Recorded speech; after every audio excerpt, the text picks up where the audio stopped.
Meus amigos, minhas amigas, eu convido vocês a assistirem o depoimento que o ex-ministro Aldo Rebelo acabou de prestar na CPI das ONGs no Senado Federal. Aldo mostrou mais uma vez ser um grande brasileiro, um grande homem público corajoso como ele só. Ele foi relator do Código Florestal e conhece, como poucos, as questões relacionadas ao meio ambiente da nossa Amazônia. Vejam bem o que Aldo Rebelo falou sobre o papel das ONGs internacionais em nosso país. Tenho certeza que você vai se impressionar como eu. Assistam. Muito obrigado, senador Plínio Valério, prezado senador Márcio Bittar, querido amigo senador Ciro Nogueira, senador Irã, senador Zequinha Marinho, senador Jaime, deputada Silvia, a senhora senadora. Muito bem. Saudar o deputado Feijão, aqui meu querido amigo, lá do querido Amapá. Agradecer ao senador Plínio e ao senador Márcio pela confiança e pela honra de apresentar aqui no Senado, nessa comissão de inquérito, uma visão sobre a Amazônia de um brasileiro que conhece a Amazônia desde menino. Eu ainda muito jovem, participando da reconstrução da União Nacional dos Estudantes, senador Zequinha, fui incumbido de fazer a campanha de reconstrução na Amazônia. E lembro do impacto, que foi o segundo que me causou na vida, testemunhar a grandeza da Amazônia. Levava comigo, de leitura de bordo, no avião da VASP até Rio Branco, o livro do escritor amazonense Márcio Souza, Galvez, Imperador do Acre, que tinha sido recém-lançado. E de lá a visão de Rio Branco a Manaus, o avião ladeando aqueles dois gigantes, o purus de um lado e o madeira do outro, e a floresta, dá um sentido único de grandeza, não só da Amazônia, do nosso país. A Amazônia que já me impactara ainda no antigo exame de admissão, senador Plínio, que nós nos preparávamos, que hoje é a primeira parte do ensino fundamental. E a minha professora de geografia, ainda bem que nos obrigava, tá certo, a aprender mesmo. Todos os afluentes do rio Amazonas, de oeste para leste, na sequência. E quem errasse um, ela mandava copiar 600 vezes para não esquecer mais. 600 vezes, era um caderno que enchia. E eu aprendi com muito gosto e muito prazer, só de admiração. Depois, já nos meus mandatos como deputado por São Paulo, nunca me desliguei da Amazônia. Desde o primeiro mandato, muitas vezes fui na Amazônia em companhias que hoje as pessoas julgariam improváveis, porque nas delegações sempre estávamos presentes eu, o deputado Jair Bolsonaro e o deputado José Genuíno. Nós três estávamos sempre presentes nas delegações para visitar a Amazônia. Percorremos a Amazônia naqueles navios patrulhas da Marinha, no Pedro Teixeira, no Raposo Tavares, nos navios hospitais. Fomos a Tabatinga, fomos a Roraima, fomos a Rondônia, fomos a Amazônia inteira. Era uma época em que as pessoas podiam conviver com as suas diferenças. Depois, na época do Código Florestal, como relator, nós fizemos pelo menos 200 audiências públicas. Muitas delas na Amazônia. E não fazíamos só nas capitais, nas sedes dos poderes, não. Pegávamos um carro de Rio Branco, íamos até Boca do Acre, depois pegávamos uma voadeira, e íamos na beira do Purus para ouvir os ribeirinhos, fomos lá em Roraima, na Serra do Tepequém, lá na divisa com a Venezuela, para descobrir ali que aquela área de Roraima é garimpo, desde a época dos ingleses do século XIX, que ali já era garimpo dos ingleses. E me impressionava, eu sempre curioso, porque esse nome de Tepequém, eu achei que era uma terminologia indígena, e os moradores do Tepequém disseram, não, isso é uma terminologia inglesa. Eu digo, mas como? Não, que os ingleses apelidaram a serra de Topo da Rainha, e os garimpeiros nordestinos não queriam pronunciar Top of the Queen, pronunciavam Tepequém. E como Tepequém ficou a serra até hoje lá em Roraima. E, recentemente, aí como ministro, eu fui várias vezes, como ministro do esporte, levamos equipamentos lá para São Gabriel da Cachoeira, para a Cabeça do Cachorro. Como ministro da Ciência e Tecnologia, inauguramos o primeiro trecho de infovias fluviais. Senadora Tereza, bom dia. Lá, usando o leito dos rios para levar internet para os ribeirinhos, como presidente da Câmara, fui a todos os estados da Amazônia. E, recentemente, por conta de um livro que me encomendaram sobre a Amazônia, passei 4 meses ali no coração da Amazônia. Me estabeleci em Altamira, mas andei pelo Pará, fui a Boa Vista, fui a Amazônia, fui a Amazônia inteira, ouvindo as pessoas para poder preparar esse livro.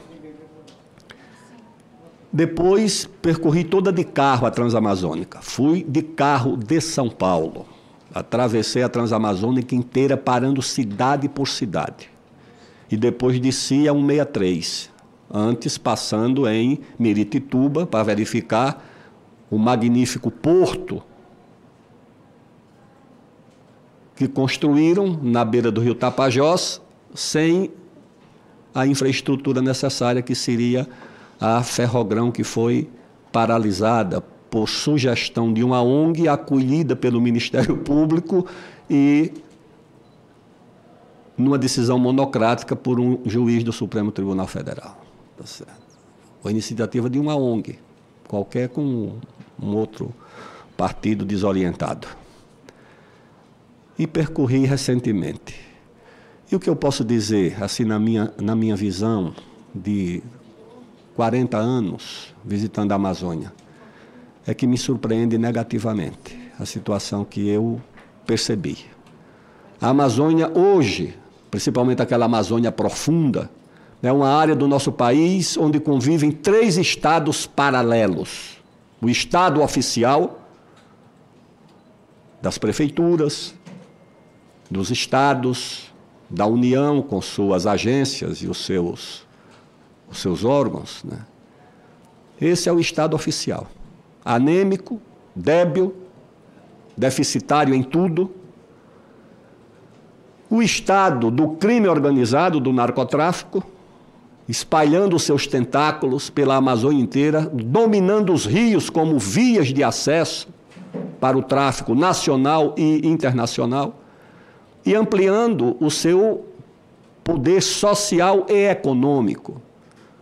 Conversando com uma autoridade importante do Amazonas, ele me disse, 2 meses, disse, olha, na fronteira do Amazonas com a Colômbia e o Peru, o prefeito me disse que já não é mais o maior empregador do município. Perdeu esse posto para o narcotráfico.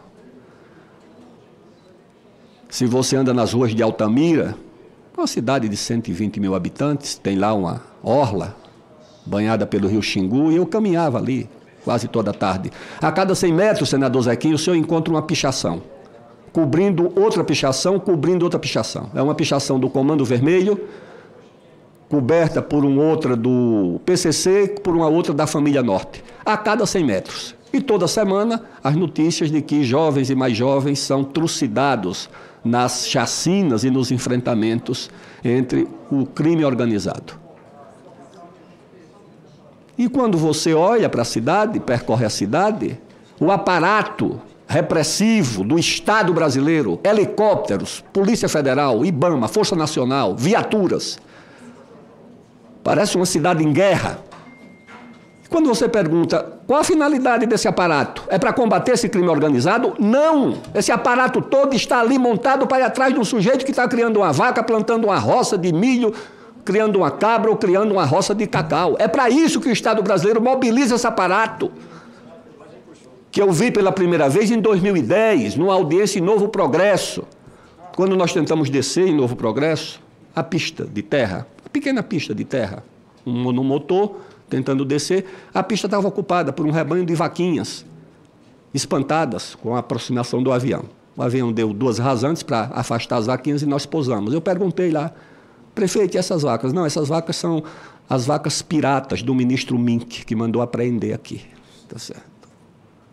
E quando você chegava na reunião, lá no lugar que a igreja nos destinou, tinham centenas de famílias apavoradas, em pânico. Senhoras e senhores, eu lembrei de uma cena da minha infância, da Guerra do Vietnã. O Vietnã tinha uma base muito grande, que todo dia estava nas televisões, era a base de Da Nang, de onde saíam as operações para combater os vietnamitas. Quando eu vi a base da Polícia Federal, do IBAMA e da Força Nacional em Novo Progresso, eu digo, é Da Nang. E esses agricultores são os vietnamitas, que eles vão pegar daqui a pouco. Agora, o que era aquilo? Aquilo ali, eles tratados como se fossem invasores de terra pública, quando, na verdade, o Ministério do Meio Ambiente tinha feito uma grande ofensiva de estender aquele Sistema Nacional de Unidade de Conservação em áreas já pré-tituladas, em áreas que o próprio governo tinha levado aquelas pessoas. Eu perguntei lá para o cidadão, e o senhor? Ele disse, não, eu vim do Paraná. Do Paraná, fui para o Mato Grosso do Sul. Do Mato Grosso, fui para o Mato Grosso. Do Mato Grosso me trouxeram para aqui. E daqui? Eles daqui eu acho que eles vão me jogar no mar. Não tem mais para onde ir. E agora, esse aparato continua lá, intacto, tá certo? O crime organizado, que é o segundo estado paralelo, e o outro, que é o mais importante, o mais forte, o mais dominador, que é o estado paralelo das ONGs.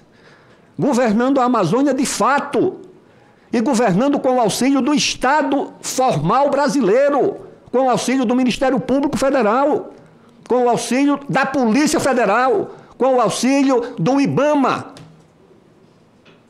da FUNAI, desse ministério que criaram agora,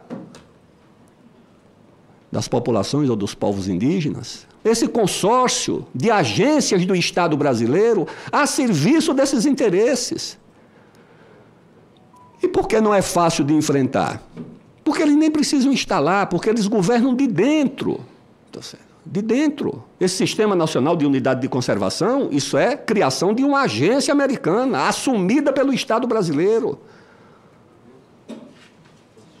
Você achar que 14% do território nacional está imobilizado em áreas indígenas, as áreas mais produtivas, mais ricas em minérios do país, que isso é por acaso? Não. Isso é planejado, profundamente planejado. Então, houve uma transição no Brasil quando as agências, na verdade, foram ocupadas.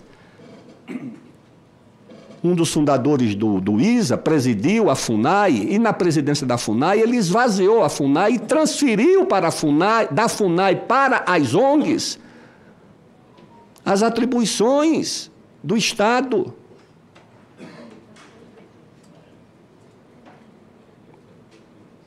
Certa vez, acho que no ano 2000, 2001, eu presidi aqui uma comissão de Relações Exteriores e de Defesa Nacional no Congresso.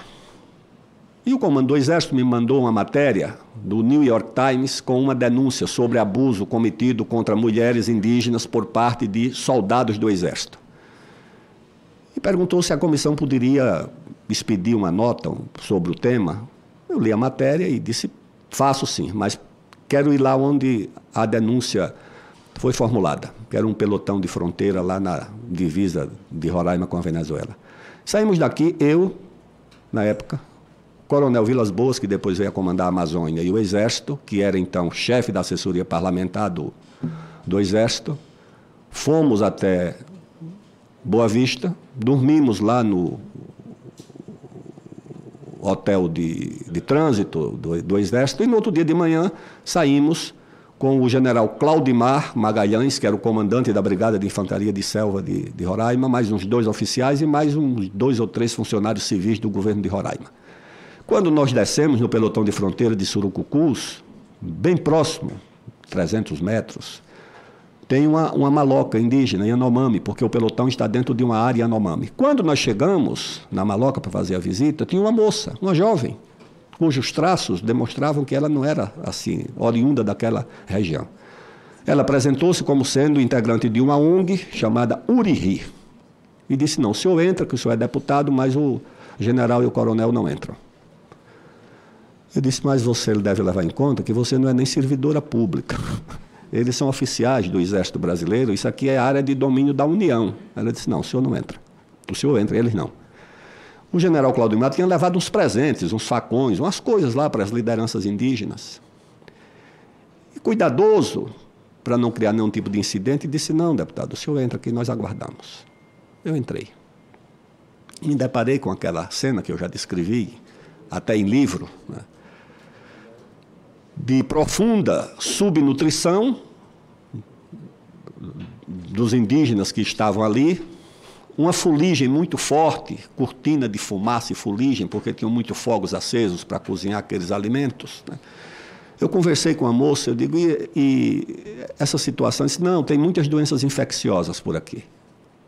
Muita tuberculose, muita subnutrição.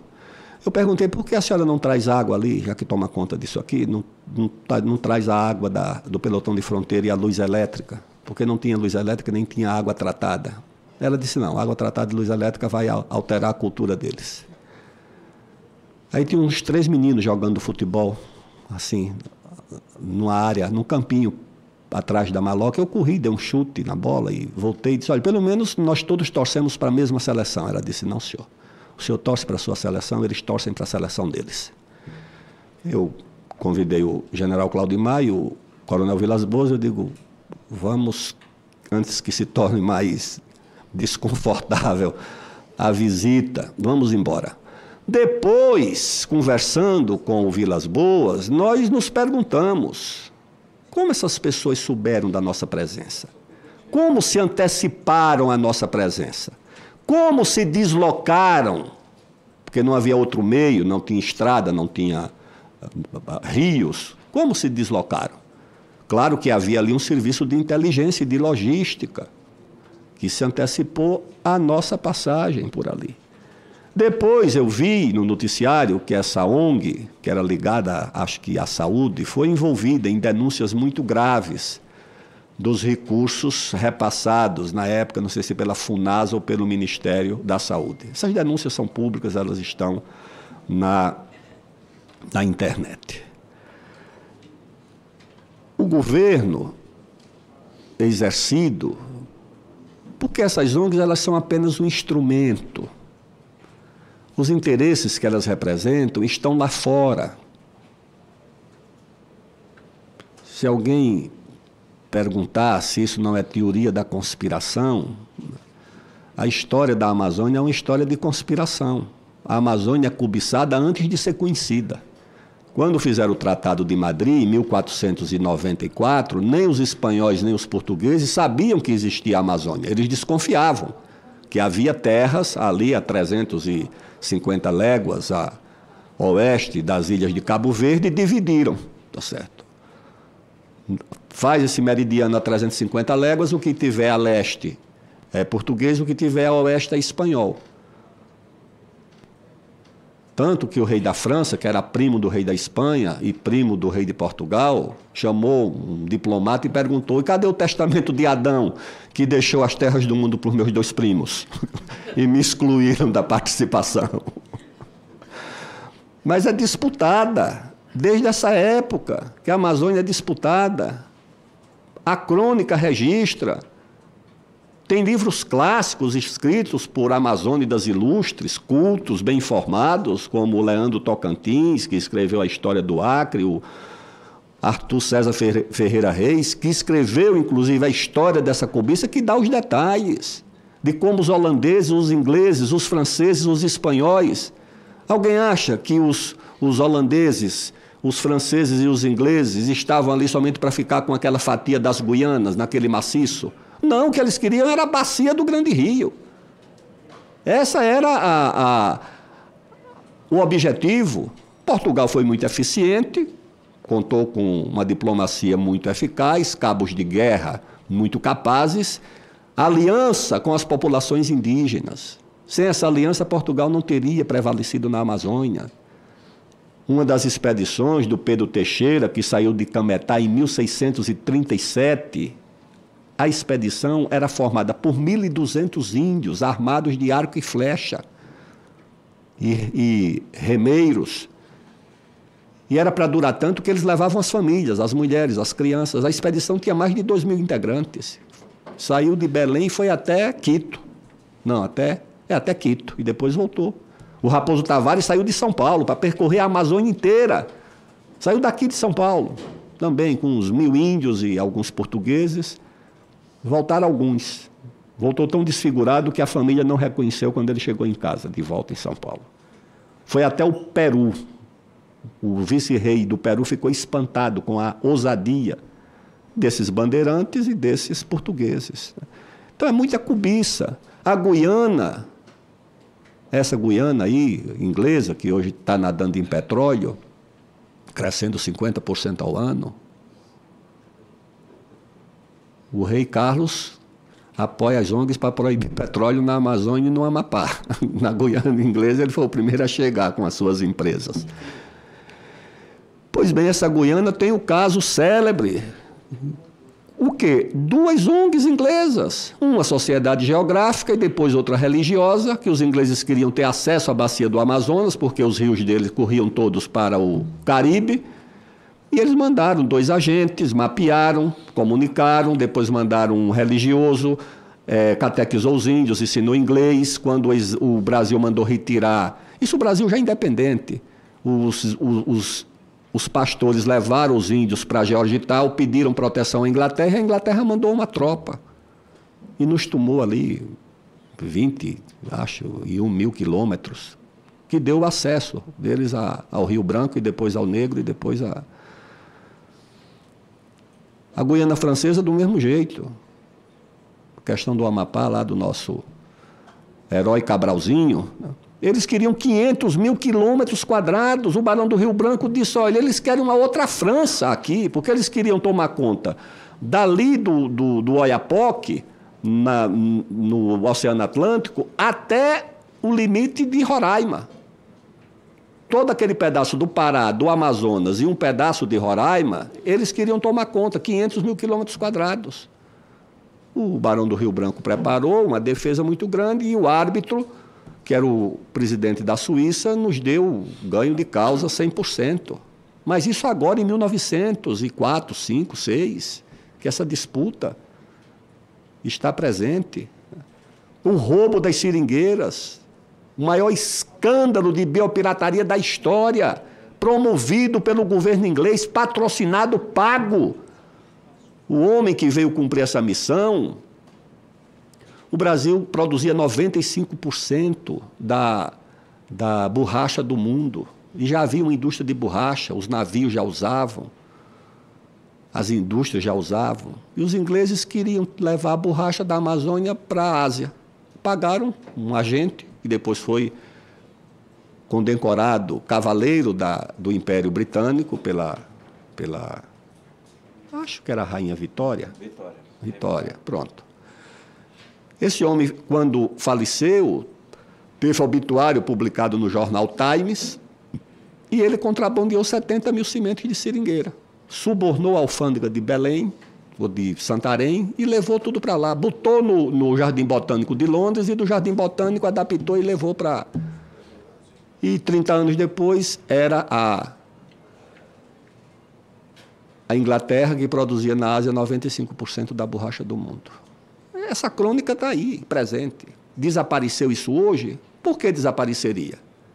Se você tem na Amazônia a maior fronteira mineral do mundo, depoimento lá de um geólogo de uma grande companhia que atua na Amazônia, sabe como é que ele pergunta sobre a riqueza da Amazônia? Ele diz: o senhor conhece a tabela periódica? Está toda na Amazônia. Tudo que o senhor imaginar que tem na tabela periódica tem na Amazônia.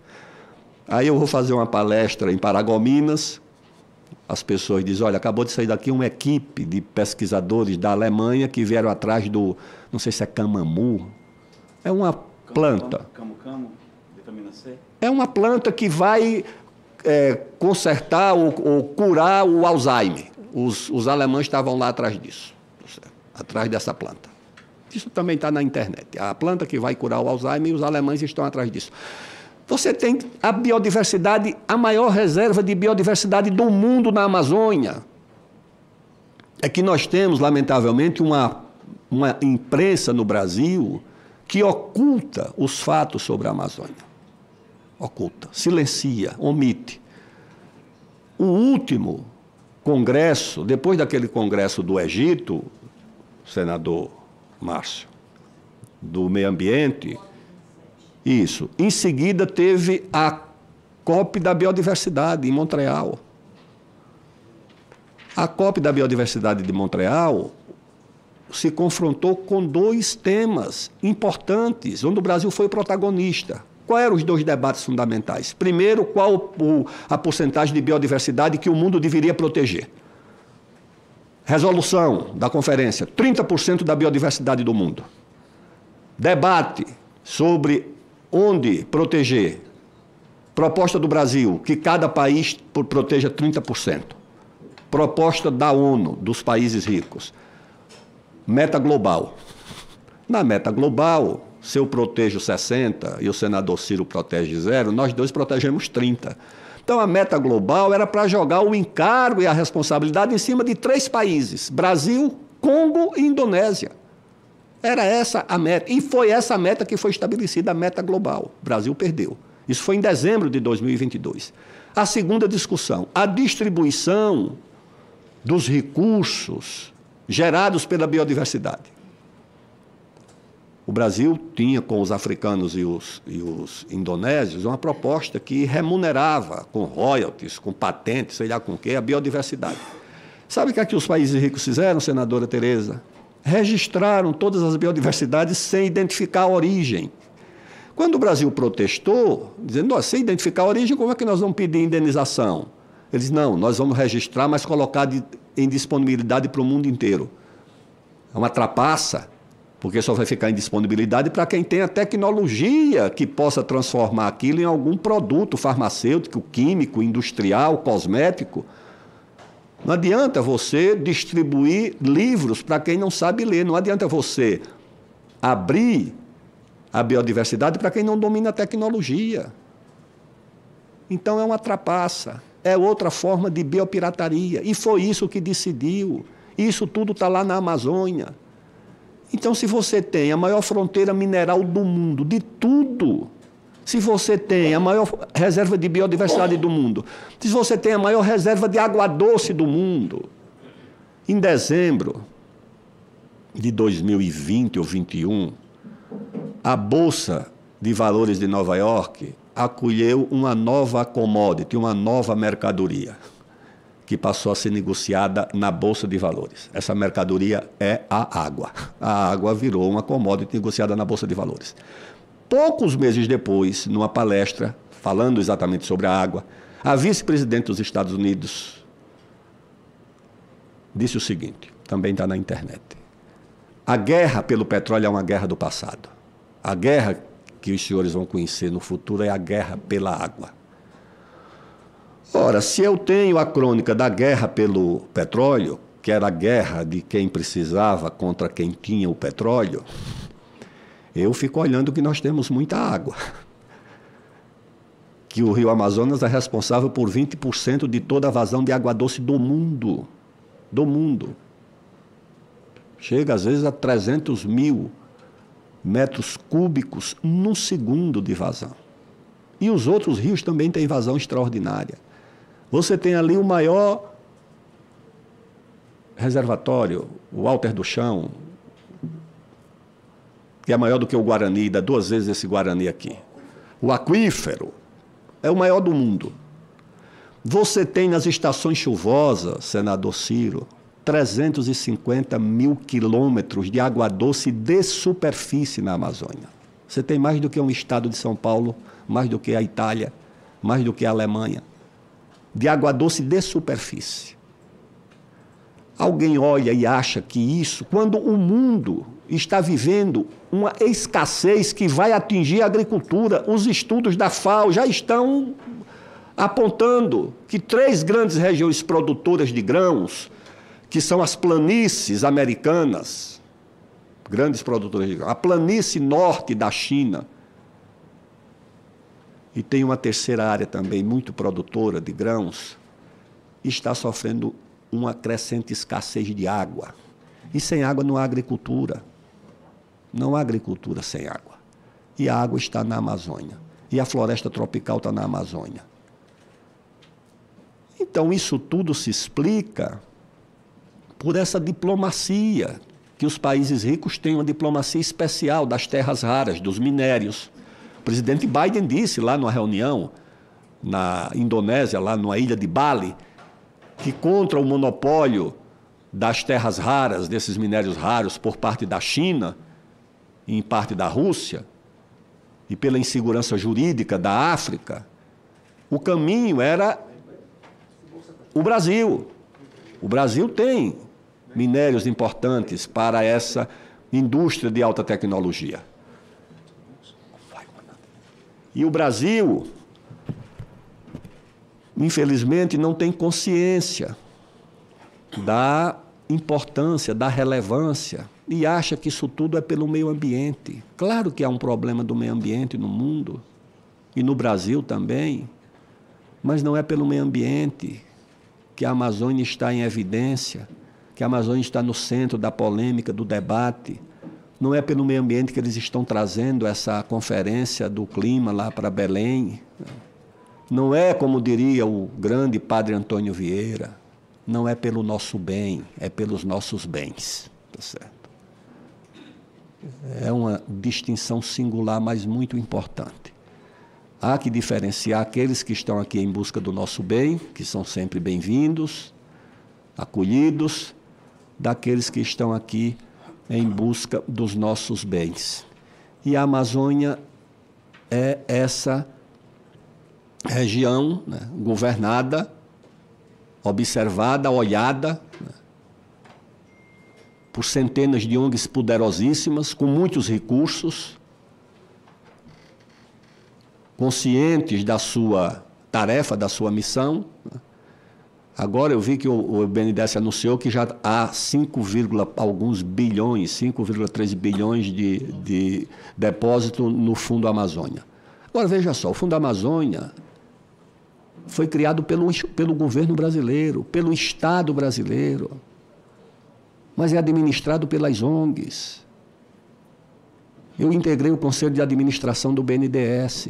Certa vez, pedi ao diretor responsável pelo fundo que me apresentassem os pareceres que autorizavam a transferência desses fundos. As decisões. Ele me disse, não é o banco que decide, é um comitê, onde quem mais influencia é um diplomata da Noruega, exclusivamente no Brasil, para cuidar desse fundo. E os senhores podem entrar na página da internet do Fundo Amazônia, está lá, em inglês e português. Como é, o Brasil cuida e o mundo financia, o mundo apoia, o mundo paga. E quando você vai ver, o que é que tem lá? A agenda para a destinação do fundo.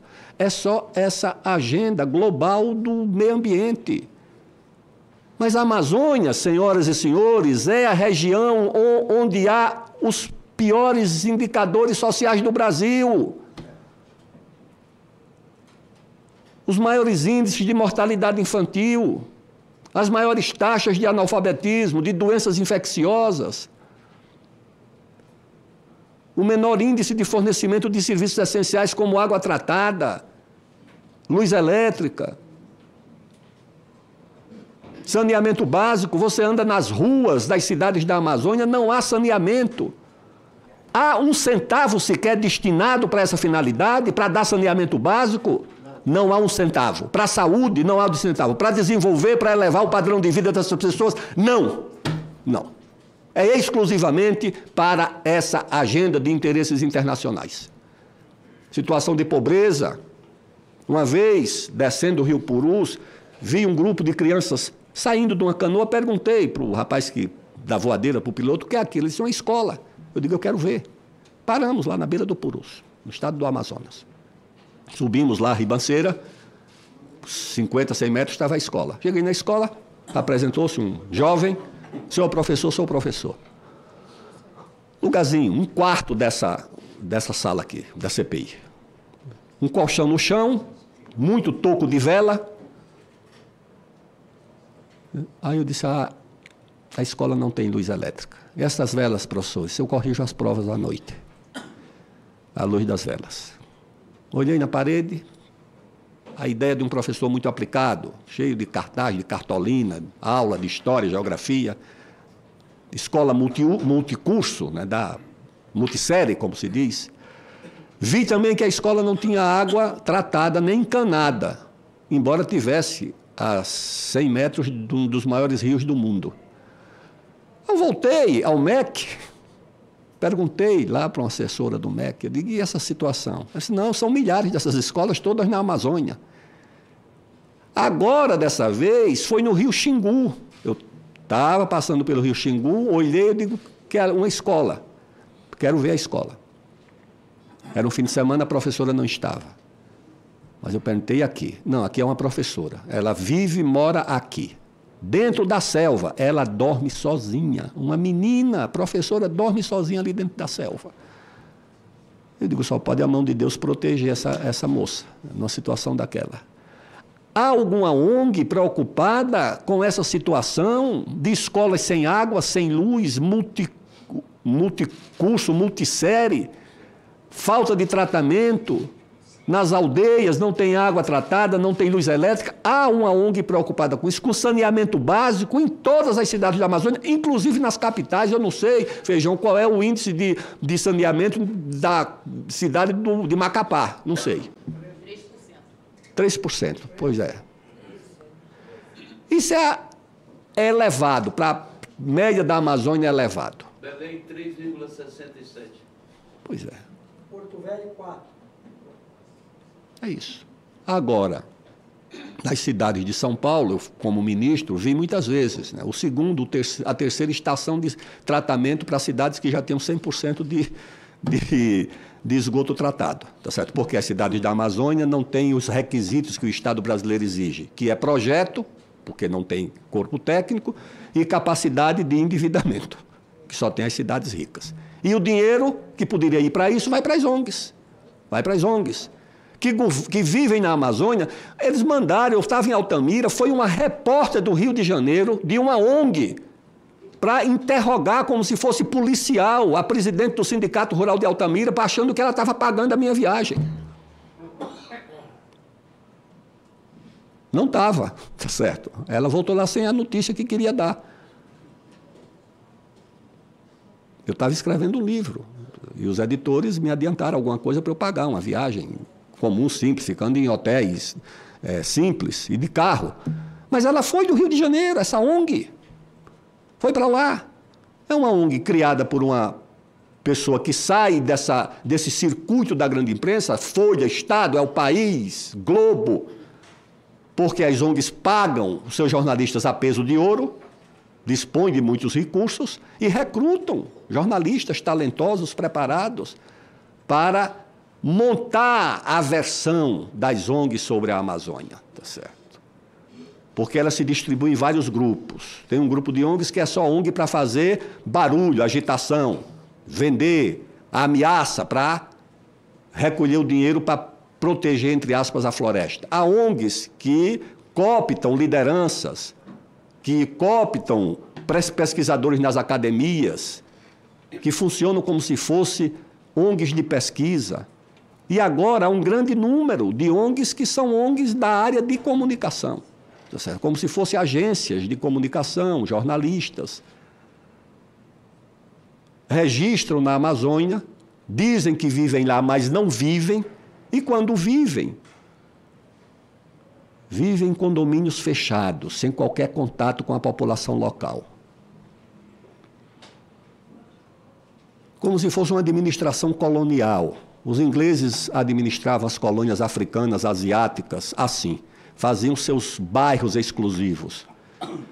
Eu era menino e ouvi essa história de que nos bairros ingleses de Xangai, na época da dominação sobre a China, havia uma placa escrita em inglês e em chinês: proibida a entrada de cães e de chineses.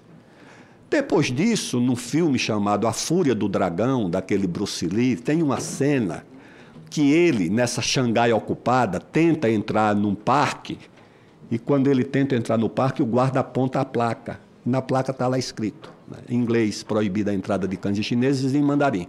E ele, numa reação patriótica, num golpe mortal de arte marcial, destrói a placa.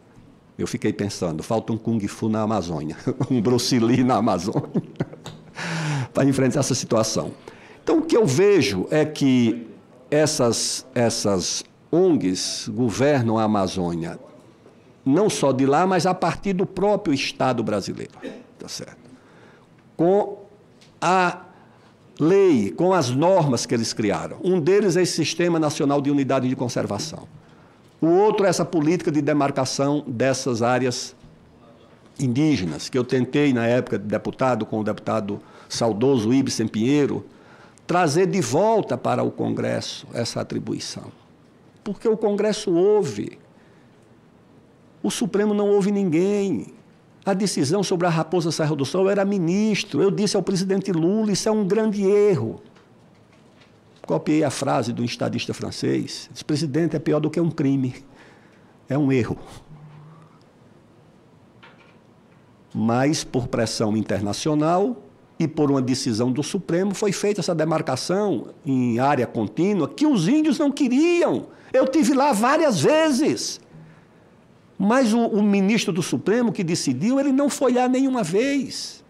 Decidiu sem ouvir ninguém. O Congresso, pelo menos, tem a tradição e os instrumentos para ouvir as pessoas,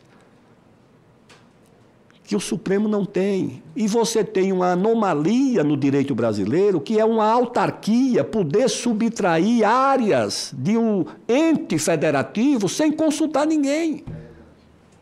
Isso é um absurdo. Eu lembro da demarcação do Parque do Tumucumaque, deputado Feijão, que era o que era para levar esse presente para Rio mais 10, né, que era da África, e tiraram lá mais de 30 mil quilômetros do Amapá, sem ouvir o governador, sem ouvir a Assembleia Legislativa, sem ouvir uma prefeitura, sem ouvir ninguém. Você confisca. Agora está a nova ofensiva em Roraima para confiscar mais áreas. No estado que já não tem área nenhuma para se manter, para sustentar alguma atividade econômica, como o Amapá. Eu digo, então transforma logo na terra indígena Rei Charles. Porque economicamente está se inviabilizando. Então são essas normas que precisam ser. Fundo Amazônia é um fundo do governo brasileiro, criado por decreto do presidente Lula. Tem que haver uma norma dizendo o seguinte: esse recurso só pode ser destinado a órgão público, a prefeitura, a Secretaria de Estado, a governo estadual, a governo federal. ONG não pode ter acesso a esse dinheiro. Não pode. Já acha pouco o dinheiro que vem do exterior, das fundações internacionais? Por que é que esse dinheiro tem que ir para a ONG? Não, tem que ter uma norma. Não querem dar? Cuidem do seu dinheiro. Tá certo? Cuidem do seu dinheiro. O Brasil não é colônia, nem a Amazônia não é colônia do Sul e do Sudeste, nem é colônia de europeu rico. Não, senhor. Não quer dar, não dê. Agora, o dinheiro não vai poder ser usado e vai ser o seguinte, pode fazer a lista, vai ser saneamento básico, saúde, habitação, educação, usado pelo Estado, pelos governos, e não por ONG, tá certo? Para viver a sua vida de administradores coloniais, alguns morando na Europa, não. Então, acho que essas normas precisariam ser alteradas. Creio que seria a maior conquista dessa comissão de inquérito conceber uma super emenda que reunisse aquilo que na Constituição precisa ser alterado para valorizar o papel do Estado e limitar o papel das ONGs, e as normas infraconstitucionais também, todas elas que são muitas, que tornam a Amazônia numa espécie de protetorado informal dessas ONGs e dessas instituições. Acho que esse seria o grande legado que a comissão, além de expor, naturalmente, o funcionamento, as teias de funcionamento dessas instituições, o papel do Ministério Público Federal. Senhores, é inaceitável. Uma instituição do Estado brasileiro, regiamente paga pelo povo brasileiro, funcionar, muitas vezes, como braço jurídico das ONGs. Como foi o caso, é evidente, tá certo, dessa Ferrogrão. Como é que uma ONG tem legitimidade para recorrer ao Ministério Público?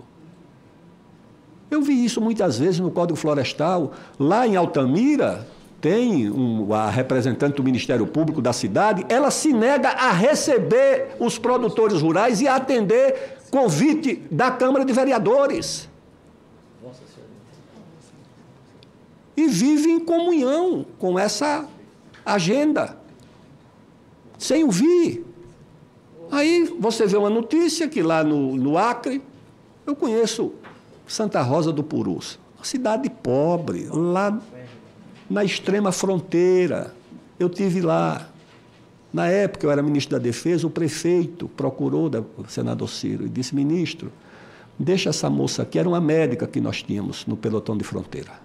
Jovem, tenente, é a única médica que nós temos no município. E fez um elogio lá, diz: olha, ela atende aqui qualquer comunidade, vai a pé, passa a noite andando para chegar e atender. Só tem ela. E a moça pediu, disse: eu tenho aqui 2 anos, nós posso passar mais 2 anos. Aí querem fazer uma estrada ligando o município de Manoel Urbano a Santa Rosa do Purus. Para que a estrada? Para transportar doente, emergência. Se alguém tem uma apendicite ou uma mordida de cobra, não vai chegar com vida numa canoa.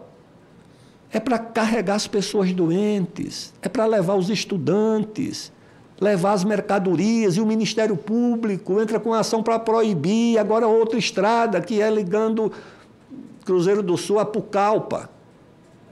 200 quilômetros. É essencial. O Euclides da Cunha, em 1905 ou 6, quando foi lá na Amazônia fazer traçar as fronteiras do Brasil com o Peru, já deixou isso tudo escrito, que tinha que ter ferrovia. 1906, e disse uma coisa magistral: se o governo federal não precisa colocar um centavo aqui, toda a riqueza para construir já está na Amazônia. Isso é o Euclides da Cunha disse. Aliás, o nome do artigo, do ensaio dele, chama-se A Transacriana. Isso tudo já estava previsto pelos brasileiros patriotas.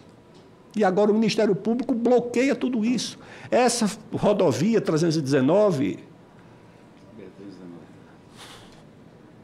Essa rodovia já existe. Agora, aqui, uma vez, apresentaram uma medida provisória absurda, senadora Tereza, que era o seguinte: era uma via rápida para a construção de infraestrutura e reforma de rodovias e ferrovias. Agora, da via rápida era excluída a Amazônia. Eu disse: mas vocês beberam o quê quando fizeram essa medida provisória? Por quê? Eu digo: porque a Amazônia deve ter, sei lá, 3, 4 mil quilômetros de rodovia, o Acre deve ter 1.500 quilômetros, São Paulo tem 30 e tantos mil quilômetros, São Paulo vai ser beneficiado pela via rápida e a Amazônia está excluída. Por que razão? Então, eu creio que outra providência que o Congresso, o Senado, deveria adotar era manter as prerrogativas do Ministério Público. Todas elas. Agora, uma tinha que ser reordenada, que é o poder e a iniciativa de parar obras de interesse nacional e de infraestrutura. Isso ele não pode. Ele não pode porque ele não conhece, não é porque o menino fez um curso de Direito, passou 5 anos estudando no cursinho do Damásio lá em São Paulo, que ele virou especialista em infraestrutura. Por favor, tá certo? Não. Ele virou integrante do Ministério Público, especialista em infraestrutura não. E muito menos atendendo interesses de ONGs. Então a sugestão que eu fiz ao presidente Lula, no primeiro governo dele, aliás, quando ele demitiu a Marina, um dia ele perguntou, numa reunião de 3 ou 4 pessoas, o que é que acontece que não sai um licenciamento no Ministério do Meio Ambiente? Alguém disse o óbvio, se não sai, porque quem manda no Ministério do Meio Ambiente é um comitê de 50 ONGs. 2 dias depois, o deputado Paulo Bernardo, que era ministro do Planejamento, deu uma entrevista. Não creio que tenha sido de moto próprio. Deu uma entrevista dizendo isso. A ministra pediu demissão. Aí eu cheguei na reunião de ministros e eu digo, olha, quer resolver a situação? Mande uma emenda, proposta de emenda à Constituição, com 2 artigos. No primeiro artigo, o senhor vai dizer o seguinte: obra de interesse público e de interesse nacional só pode ser paralisada por iniciativa do chefe do Ministério Público Federal, e não pelos milhares de promotores que entram com ação em Marabá no juiz de Bauru. Não, só pelo chefe do Ministério Público Federal, tá certo? Com recurso para o Supremo Tribunal Federal. Mas como não basta ir para o Supremo, porque passou 2 anos parado lá a imobilização da Ferrogrão, com prazo, 3 meses. Se o Supremo em 3 meses não decidir, está decidido, a obra está liberada. O primeiro artigo é esse. O segundo artigo, a definição do que é obra de interesse público e de interesse nacional. O que é obra de interesse público e de interesse nacional? Parágrafo 1º. Qualquer obra que gere emprego. Qualquer obra pública ou privada que gere emprego é de interesse público e de interesse nacional. Tem alguma coisa de maior interesse público e interesse nacional do que gerar emprego, senhoras e senhores? O parágrafo 2º, ou o inciso, diz qualquer obra que pague algum tipo de tributo, ou municipal, ou estadual, ou como, por exemplo, a mineração, que deixa 65% da contribuição no município onde está o minério, que seriam os da Amazônia, os mais beneficiados. E o outro inciso, qualquer obra que ajude a gerar divisas para o país. Qualquer obra que preencha um desses requisitos, ou que gere emprego, ou que gere impostos, ou que gere divisas, é obra de interesse nacional e só pode ser parada investimento público ou privado, e só pode ser parada por iniciativa do chefe. Não muda nas atribuições, muda só na forma e no arranjo como ela se aplica. O chefe, o Supremo, senador Chico Rodrigues. Alegria em vê-lo. E com prazo. Eu disse a ele, ao presidente da época, pode enviar que nós aprovamos com 80% dos votos do Congresso, que esse povo dessa agenda tem prestígio no Parlamento Europeu, tem prestígio no Parlamento Americano, tem prestígio no Parlamento Sueco. No Congresso Nacional eu nunca vi essa gente ter prestígio. Quem comanda o Ministério do Meio Ambiente e essa agenda? Quantos senadores tem nessa casa o partido? Quantos senadores? Sim. Quantos partidos? Quantos senadores a ministra do Meio Ambiente tem na casa, o partido dela? Nenhum. Tinha um que saiu, por causa do Amapá. Quantos deputados? Acho que 1 ou 2. E o poder vem de onde? Claro que o poder vem de fora. O poder vem da embaixada dos Estados Unidos, da Noruega, da França, da Alemanha, da União Europeia. Ninguém tem dúvida disso. E quem quiser saber, consulte e acompanhe nas redes sociais a comunhão entre a diplomacia da Europa Ocidental e dos Estados Unidos com essa agenda e com os representantes dela que estão dentro do governo.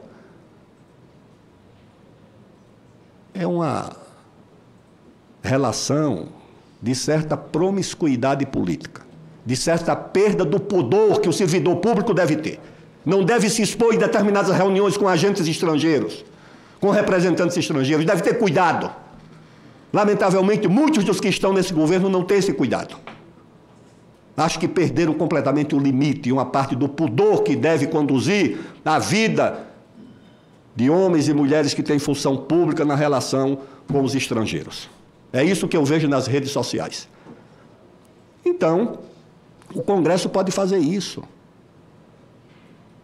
Na época, o governo não quis mandar, por causa da proximidade de setores importantes do governo com essa agenda.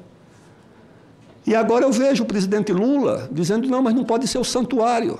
Mas o santuarismo está dentro do governo dele, tá certo?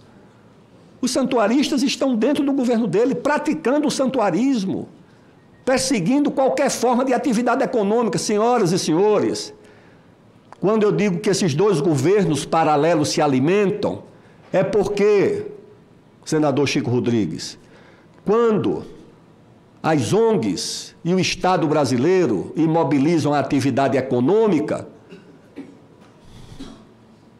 criam mão de obra para o narcotráfico. Eu vi lá no sul do Amazonas, produtores que me mandam, olha, meus sobrinhos estão saindo, não querem mais ficar aqui. Por quê? Lamentável, né? Porque tem mais aparato do Estado perseguindo o agricultor do que perseguindo o narcotráfico. É isso que acontece na Amazônia.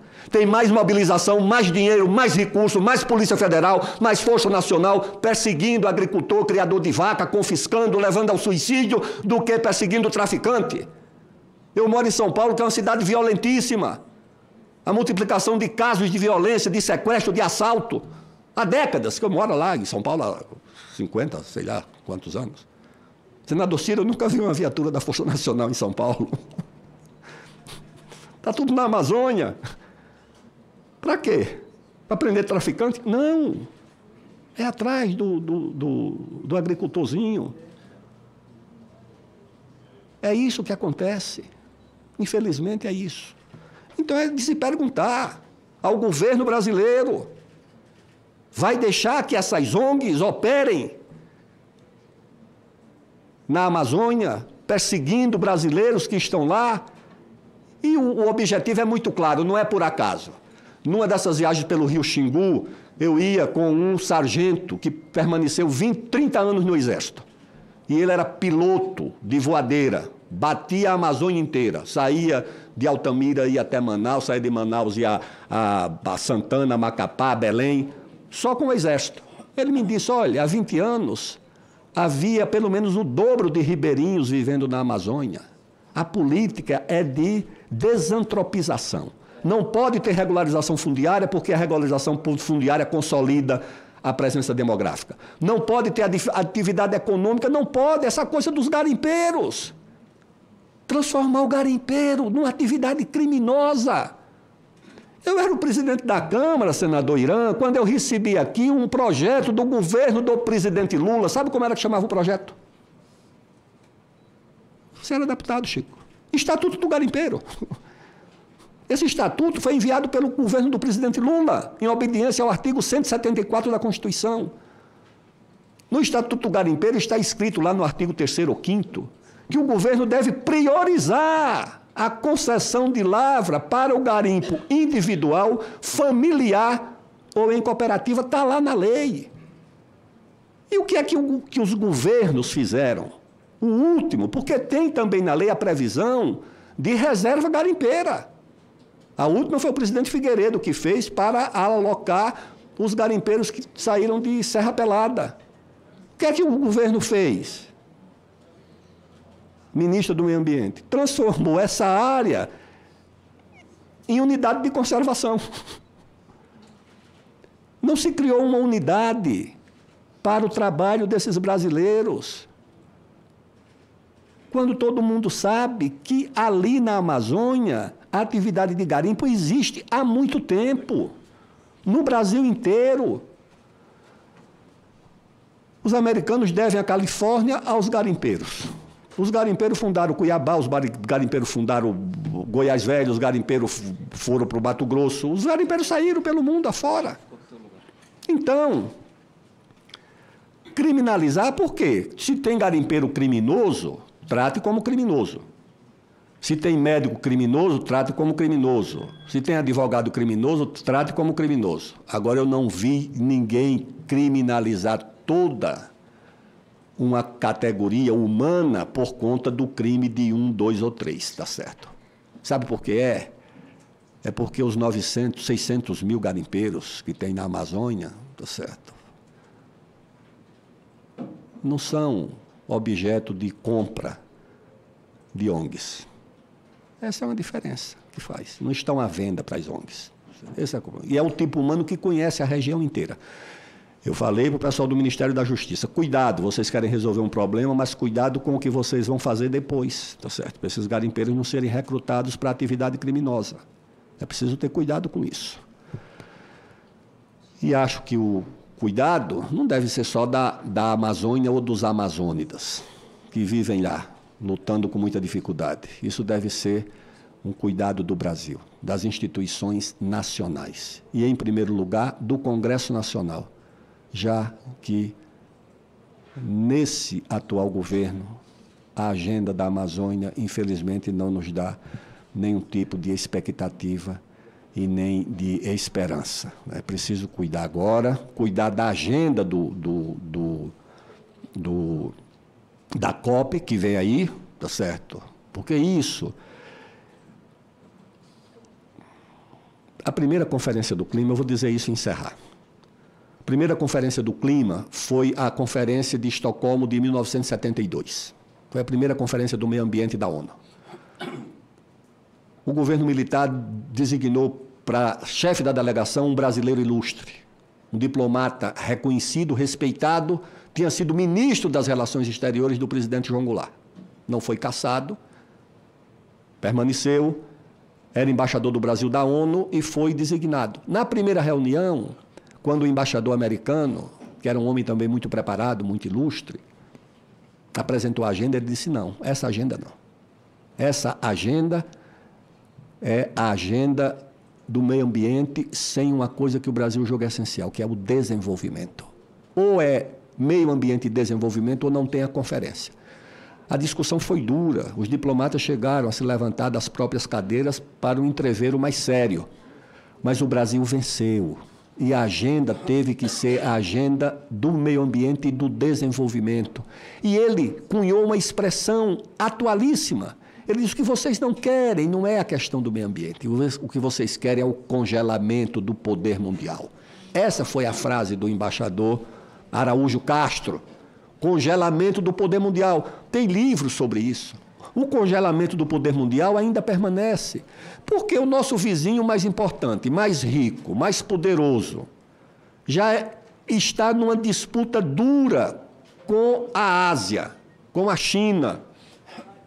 Tudo é disputado, o microchip é disputado, o processador é disputado, o 5G é disputado, e o Brasil no meio dessa disputa. Agora, senhoras e os senhores, imaginem uma China aqui no hemisfério americano. Não basta uma na Ásia, vai ter uma aqui, porque o Brasil desenvolvido não vai ser uma Suíça, não vai ser uma coisa pequena, uma Dinamarca, uma Holanda. O Brasil desenvolvido é um gigante que amedronta, que intimida. Então é preciso congelar. E onde é que está a fronteira promissora da redenção da nossa pátria, senhores? Está na Amazônia, nos recursos da Amazônia, nas terras da Amazônia, que, como disse alguém lá no século XIX, tá certo, é coisa que não se fabrica mais. Perguntaram ao escritor Mark Twain, devo investir em que? Ele se investe em terra, que é coisa que não se fabrica mais. Então é isso. O mundo, no ano passado, fabricou milhões de celulares, de aviões, de televisores, mas o mundo não fabricou nenhum hectare de terra, tá certo? Quem tem, tem. E o Brasil tem muita. Muito obrigado.